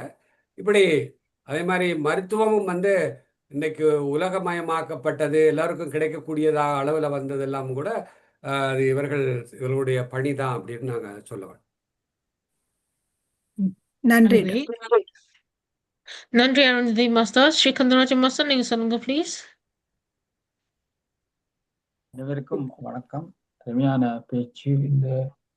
அதாவது இப்பொழுது இந்த பொலிட்டிக்கல் கரெக்ட்னஸால ஹாப்பி கிறிஸ்மஸ் என்று சொல்லாம அவர்கள் ஹாப்பி ஹாலிடேயோ இன்னொன்று சொல்லி கொண்டிருக்கிறார்கள். அதெல்லாம் அது தனிப்பட்ட முறையில் எனக்கு அவ்வளவு விருப்பம் இல்லை. அதே போல இந்த திணிவு காலமா இருந்தது கிமு கிபின்னு சொல்லிக்கொண்டே வந்தார்கள். அதிலேயே மாற்றிக்கொண்டிருக்கிறதால எனக்கு ஒரு கன்ஃபியூஷன் வந்ததெல்லாம் தேவையற்ற விஷயங்கள். என்னென்னா இந்த கிறிஸ்மஸ் நடக்கிறபடியத்தான் அந்த கிறிஸ்மஸ் ஹாலிடே மாதிரி அது எங்களுக்கு தேவைப்படுது. அதில் எங்களுக்கு ஒரு ஒன்றுமே இல்லை. அதில் இருக்கு. நாங்கள் அதை கண்டினியூ பண்ணி சொல்லலாம் என்று நினைக்கிறேன். ஹாப்பி கிறிஸ்மஸ் என்றே சொல்லி கொண்டிருக்கலாம். அது எல்லாருக்கும் பொருத்தமாக கூட இருக்கும் என்று கூறி அதை பற்றி நீங்கள் கருத்தை நீங்கள் சொல்லலாம். நான் சொல்லி முடிச்ச அப்புறம் எல்லாத்தையும். மற்றது இன்னொரு கேள்வி இந்த கிபி என்ற இதுக்கு பிறகு இந்த இஸ்லாம் மதம் எப்ப வந்தன்னு சொல்லுவீங்களா? அதுலேயும் ஒரு கன்ஃபியூஷன் இருக்கு. நான் முடிக்க போறேன். கேள்விகள் இருக்கு 2-3. கிமு கிபியில எப்ப இஸ்லாம் மதம் வந்துன்னு சொல்லுங்க. அது ரெண்டாவது இன்னொரு கேள்வி, இந்த ஜீசஸ் கிரைஸ்ட் இந்தியால போய் பல அறிவு பெற்றாருன்னு சொல்றார்கள். அவர்கள் அந்த திருவள்ளுவர் காலத்திலே இந்த காலத்திலே போட்டு வந்திருக்கிறார் என்றும் சொல்லுகிறார்கள். அதை பற்றியும் அறிஞ்சிருந்தேன். இதை பற்றி நீங்க கூடுதலா நீங்க அறிந்திருப்பீர்கள்னு நினைக்கிறேன். மற்றது இன்னொரு விஷயம் என்னன்னா, இந்த எப்ரஹாம் என்ற சொல்லியிருக்க இன்னொரு விஷயத்துல அது இந்தி சமயத்திலேருந்து பிரம்மாண்ட இதிலேருந்து வந்தேன்னும் அதையும் சொல்றார்கள். ஸோ இப்படி இப்போ வந்து நாங்கள் இந்தி சமயத்தை பற்றி தான் அதில் கதை கேள்வி. இந்தி சமயம் எத்தனையோ வருடங்களுக்கு முன்பு ஏற்பட்டது. இது வந்து கிமுன்னு சொல்றது கிட்டடியில் வந்த இது. அது எத்தனை வருஷம்னு சொல்லுவீங்களா? கிமுன்னு அதையும் நீங்க இருக்க சொல்லுங்க. ரெண்டாவது என்னுடைய நிகழ்ச்சி நிரலுக்கு போவோம். நாளையா நிகழ்ச்சி நிரலை சொல்றேன், இப்போ நல்லா இருக்கும். அதாவது நாளைக்கு வழக்கம் போல 9 மணிக்கு சிட்னி ஆஸ்திரேலியாவிலிருந்து யோக நிகழ்ச்சி, சிட்னியிலிருந்து சரோஜினி நலந்துவன். இந்த 10 மணிக்கு இந்த கிறிஸ்மஸ் டே என்றபடியால் பலரும் கலந்து பாட்டுக்கள் பாட வருகிறார்கள். அதில் நான் வந்து அந்த 10 மணி இதுக்கு வந்து நான் வந்து ரமேஷ் எதிராஜ் அவர்களை அறிமுகப்படுத்தி அவர் அதை கொண்டு நடத்தும்படி அவரை சொல்லுவேன். அவர் முன்பும் வந்து நல்லா பாடினவர். இதுல இந்த முறை எல்லாரும் எங்கட குரூப்லேருந்து பாட வருகிறார்கள். 10:15க்கு. இந்த 10 மணிக்கு நாங்கள் வழக்கம் போல வியாழக்கிழமை என்ற இந்த உலகத்தில போரால் அழிந்த சோல்ஜர்ஸ் மற்றது வயலன்ஸ் இதால இழந்தவர்களை நாங்கள் ஒரு 15 நிமிஷம் சைலன்ஸாக இருந்து அவளுக்கு ஒரு அனுதாபத்தை தெரிவிக்கும் முகமாக சைலன்ஸ்ல இருப்போம். அதன் பிறகு 10:15க்கு தான் இந்த இது புத்தார் பண்டிகையொட்டி பாட்டுக்கள் நடைபெறும். அதில் பலர் எங்களுக்கு வீடியோ அனுப்பியிருக்கிறார்கள். இது 11 மணிக்கு இத்தாலி ஸ்ரீ முத்துமாரியன் அம்மன் கோயில் சீஃப் பிரீஸ்ட், அதாவது பலர்மோ கோயிலிருந்து நத்தார் பண்டிகையின் நாமம். இதில் பார்த்தீங்களா, அவரோட ஐயர் கிறிஸ்தவத்தை பற்றி பேச வருகிறார்.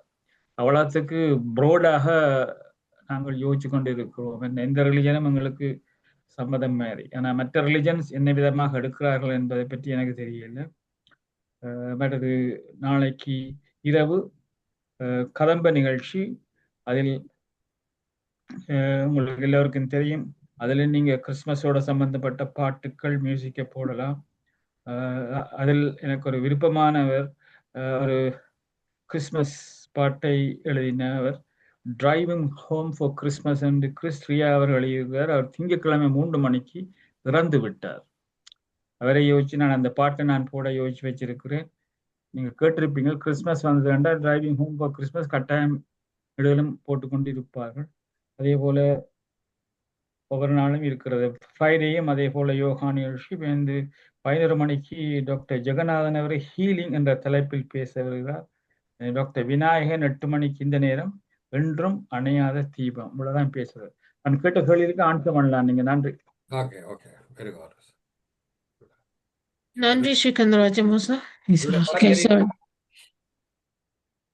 ஓகே, இதுல முதல் கேள்வி வந்து நீங்கள் கேட்டது வந்து இஸ்லாம் மதம் தோன்றியது வந்து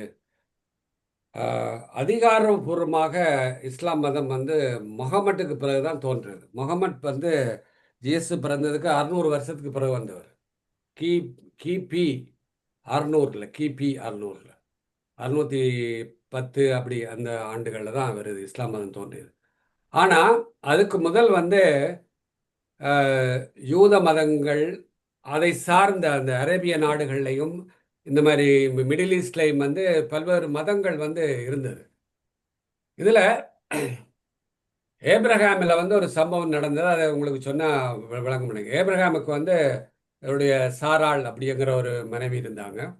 அவங்களுக்கு வந்து குழந்தை இல்லாமல் இருந்ததுனால ஏப்ரஹாம் வந்து இன்னொரு திருமணம் செய்கிறார். இன்னொரு திருமணம்னா அவங்களோட வீட்டில் இருந்த ஒரு வேலைக்காரர்.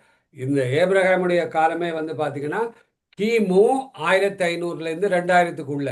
எக்ஸாக்டாக தெரியாது. சில பேர் எக்ஸாக்டாக சொல்கிறாங்க 1800 அப்படின்னு. ஆனால் 1500, கிமு 1500லேருந்து 2000, அதுக்கு முதல் 2000 வருஷம் வைங்க அந்த காலங்களில். அப்போ அவர் திருமணம் சாராளை திருமணம் செய்து பல வருஷமாக சாராளுக்கு வயசாயிடுச்சு. அப்போ அதனால் வந்து இன்னொரு தங்களோட இந்த வேலைக்கார பெண்ணை வந்து ஒரு எகிப்திய பெண்ணை வந்து திருமணம் செய்கிறாரு. திருமணம் செய்த உடனே அவருக்கு குழந்தை பிறக்குது. இது சாராளுடைய அவருடைய முதல் மனைவியோடைய விருப்பத்தின் பேரில் தான் நடக்குது. இப்போ விருப்பத்தின் பேரில் நடக்குது.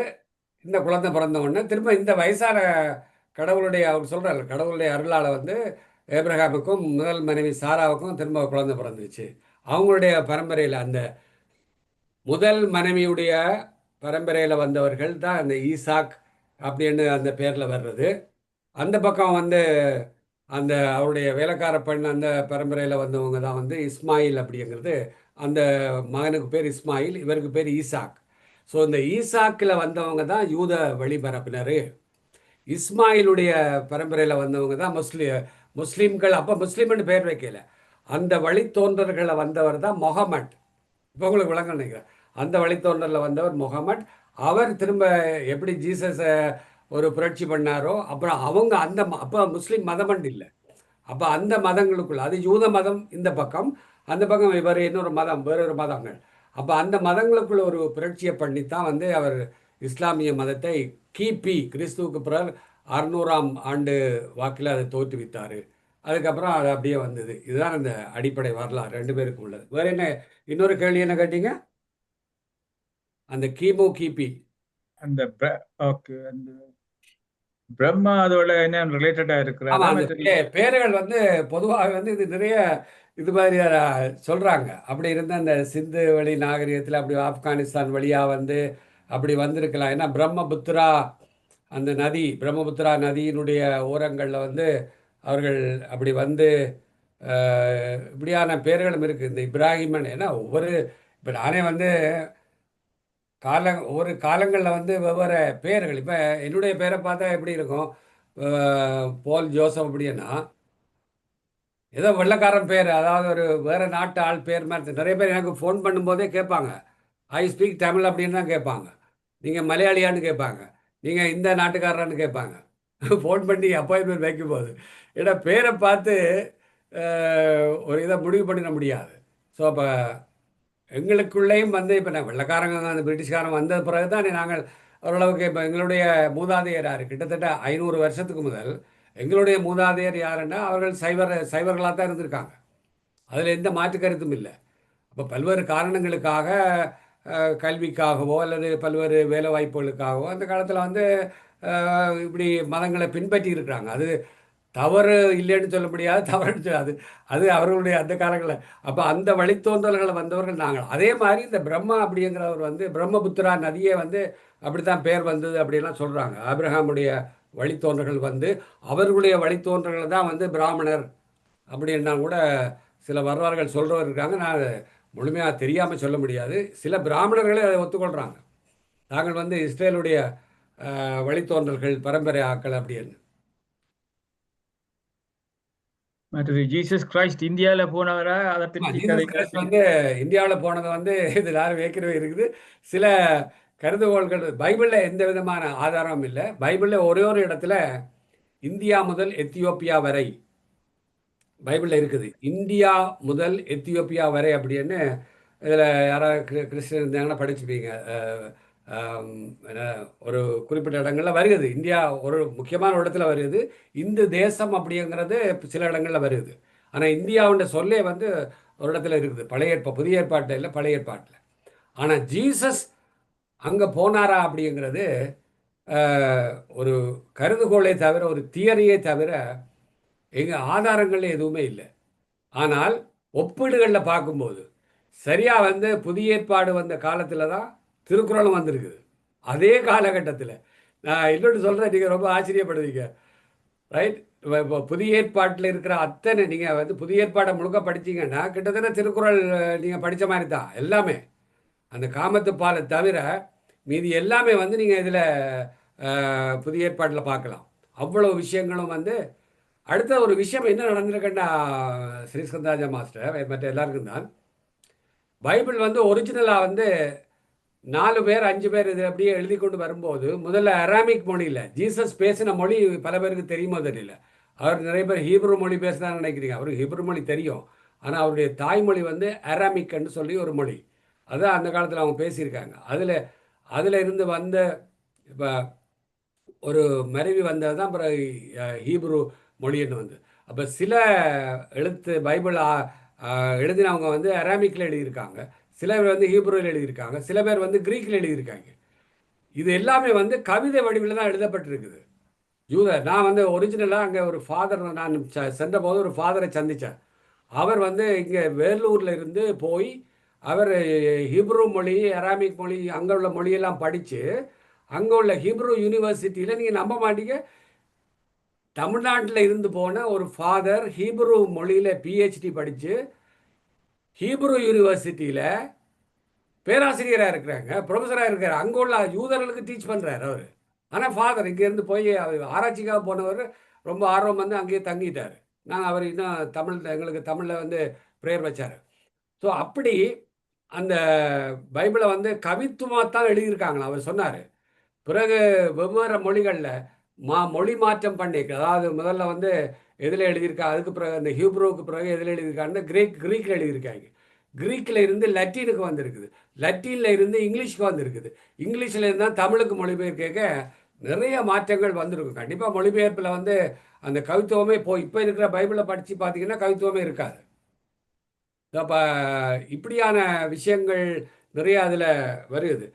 அதே மாதிரி திருக்குறள் நான் சொல்ல வந்தேன். அந்த காலகட்டத்தில் 12 சிஷ்யரில் எத்தனை பேருக்கு தெரியுமோ தெரியாது, 12 சிஷ்யரில் தோமா, சென்ட் தாமஸ் அப்படிங்கிறவர் வந்து கிறிஸ்து இறந்தப்புறம் 15வது ஆண்டு, எப்போ கிபி 15, கிறிஸ்துவுக்கு பிறகு 15ஆம் நூற்றாண்டில் இல்லை, 15வது ஆண்டு கப்பலை பிடிச்சு போட்டில் ஏறி இந்தியாவில் வந்திருக்காரு.